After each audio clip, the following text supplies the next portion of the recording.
ఈ ప్రాబ్లం చూడండి. An electric dipole with dipole moment 4 into 10 to the power of minus 9 coulomb meter is aligned at 30 degrees with the direction of a uniform electric field of magnitude 5 into 10 to the power of 4 Newton per coulomb.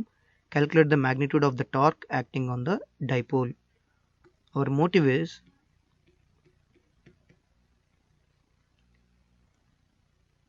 మనకు ఒక uniform electric field ఉన్నది. ఇలాగా ఈ electric ఫీల్డ్లో ఒక డైపోల్ని some 30 degrees angle, అంటే ఈ dipole యొక్క డైరెక్షను ఈ ఎలక్ట్రిక్ ఫీల్డ్ యొక్క డైరెక్షన్కి మధ్య ఉన్న యాంగిల్ 30 degrees ఉంది, థీటా అనుకోండి. సో ఇది డైపోల్ మూమెంట్ యొక్క డైరెక్షను, ఇది ఫీల్డ్ యొక్క డైరెక్షను.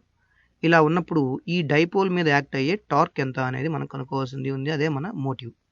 దానికోసం ఇన్వెస్టిగేట్ చేస్తున్నాను ఏ క్వాంటిటీస్ ఇచ్చారో. Dipole moment P is equal to 4 into 10 to the power of minus 9 coulomb metre ఇచ్చారు. అలాగే field E is equal to 5 into 10 to the power of 4 newton per coulomb ఇచ్చారు. అలాగే angle theta is equal to 30 degrees ఇచ్చారు. ఇప్పుడు మనం ఈ torque కోసం resolve చేద్దాము. ఒక డైపోల్ మూమెంట్ మీద అప్లై అయ్యే టార్క్ ఫార్ములా ఏంటంటే tau is equal to P cross E. Me text బుక్లో కూడా మనకి ఈ ఫార్ములా ఉంది, P cross E.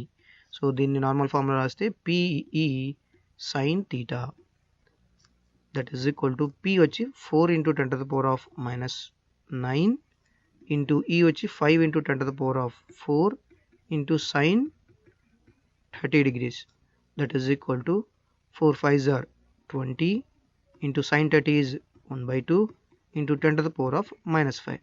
So 2 tens that is equal to 10 to the power of minus 4 Newton meter.